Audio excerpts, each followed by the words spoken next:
بسم اللہ الرحمن الرحیم۔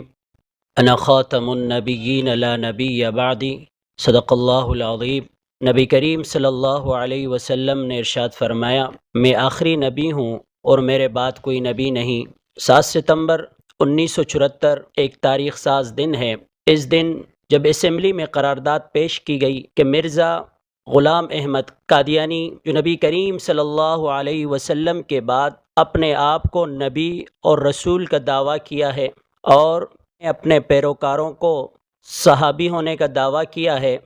اسمبلی میں یہ قرارداد مفتی محمود رحمہ اللہ، مولانا شاہ احمد نورانی اور دیگر 40 اراکین نے اس قرارداد میں دستخط کی۔ جب یہ قرارداد اسمبلی میں پیش ہوئی تو طویل جد و جہد کے بعد، طویل سوال جواب کے بعد، مناظرے کے بعد جب یہ قرارداد منظور ہوئی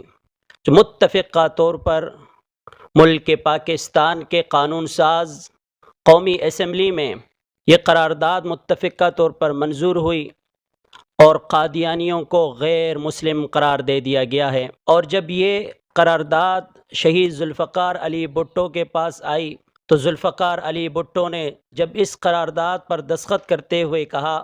کہ یہ قرارداد پر نہیں بلکہ میں اپنے موت کے پروانے پر دستخط کر رہا ہوں، اور ذوالفقار علی بھٹو شہید نے اس کو باقاعدہ طور پر ملک کے قانون کا حصہ بنایا اور قادیانیوں کو غیر مسلم قرار دے دیا گیا ہے۔ آج 7 ستمبر 2022 کو ہم اس عہد کا وفا کرتے ہیں کہ مرزا غلام احمد قادیانی کے جتنے پیروکار اس ملک میں ہیں، جو ہر طرف سے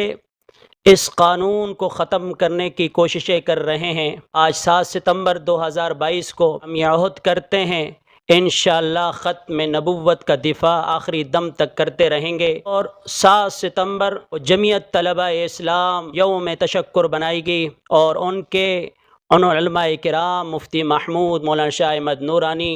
دیگر نے جو قربانیاں دیں، سید عطا اللہ شاہ بخاری نے جو 1956 میں جو قربانیاں دیں، اور ان کے جانثاروں نے، مسلمانوں نے جو 10,000 جانیں لاہور کے اندر قربان ہوئے ختم نبوت کے لیے، ان سب کو، شہید ذوالفقار علی بھٹو کو، ان سب کو خراج تحسین پیش کریں گے۔ وآخر دعوانا ان الحمدللہ۔